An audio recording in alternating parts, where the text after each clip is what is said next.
Assalamualaikum warahmatullahi wabarakatuh. Nama saya Taufik Hidayat Satria, kelas PTN 01, akan membacakan presentasi saya. Traveling waves. Pada suatu tegangan V diterapkan pada salah satu ujung saluran transmisi tanpa rugi-rugi, maka unit kapasitansi C pertama dimuati pada tegangan V. Kapasitas ini kemudian meluap ke dalam unit kapasitansi berikutnya melalui induktansi L. Proses bermuatan peluahan ini berlanjut hingga ujung saluran dan energi gelombang dialihkan dari bentuk elektronik dalam kapasitansi ke bentuk magnetik dalam induktansi. Jadi gelombang tegangan bergerak maju secara gradual ke ujung suatu saluran dengan menimbulkan gelombang arus ekuivalen juga. Propagasi gelombang tegangan dan arus ini disebut gelombang berjalan atau traveling wave, dan gelombang ini kelihatan seolah-olah tegangan dan arus berjalan sepanjang saluran.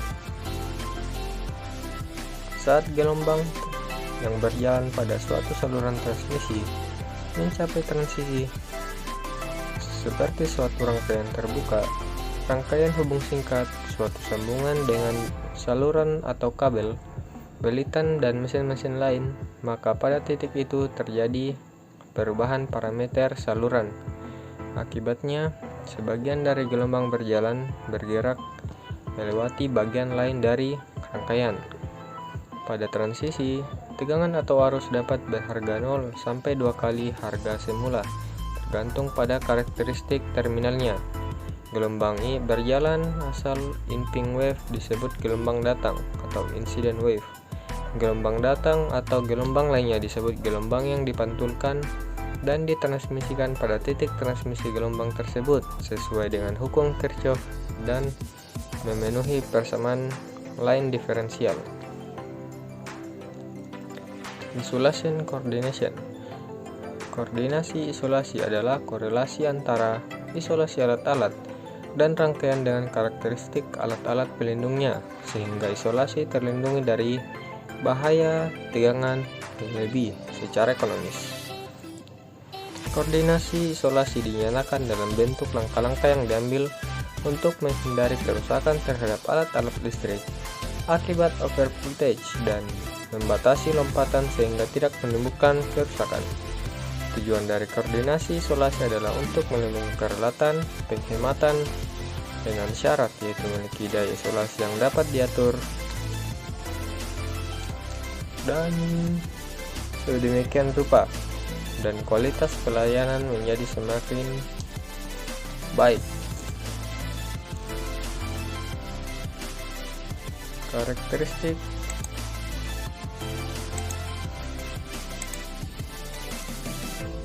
koordinasi isolasi.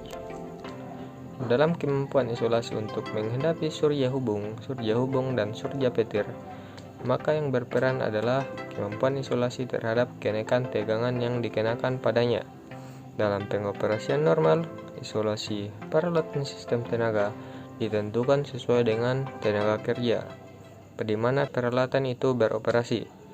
Pengaman petir dan surya hubung memerlukan penetapan dari level tegangan yang disebut level tegangan Sun, yaitu perangkat pengaman seperti arrester. Batas ketahanan impuls petir yang disebut sebagai basic impulse level atau BIL adalah ketentuan untuk setiap sistem tegangan normal dari berbagai peralatan. Semua peralatan dan komponen-komponennya harus mempunyai BIL di atas level sistem proteksi sesuai margin. Nilai batas ini biasanya ditentukan berdasarkan isolasi udara dengan metode statistik.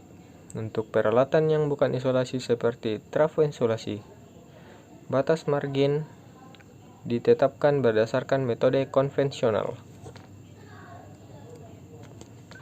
Fenomena gelombang surya pada saluran. Gelombang surya merupakan suatu gelombang impuls tegangan yang melonjak dan merambat pada titik sumbernya, berarah radial sepanjang penghantar. Titik A merupakan besar amplitud gelombang surya yang dapat ditahan oleh isolator. dan titik B itu tanduk busur apinya. Fungsi dari tanduk busur api adalah melindungi isolator dari tegangan tembus yang disebabkan oleh gelombang surya. Bila amplitude tegangan telah mencapai titik B, maka terjadi pelepasan muatan listrik atau discharge dari tanduk yang terhubung ke penghantar tanduk yang terhubung ke bumi atau grounding yang menimbulkan loncatan api. Sekian presentasi saya. Assalamualaikum warahmatullahi wabarakatuh.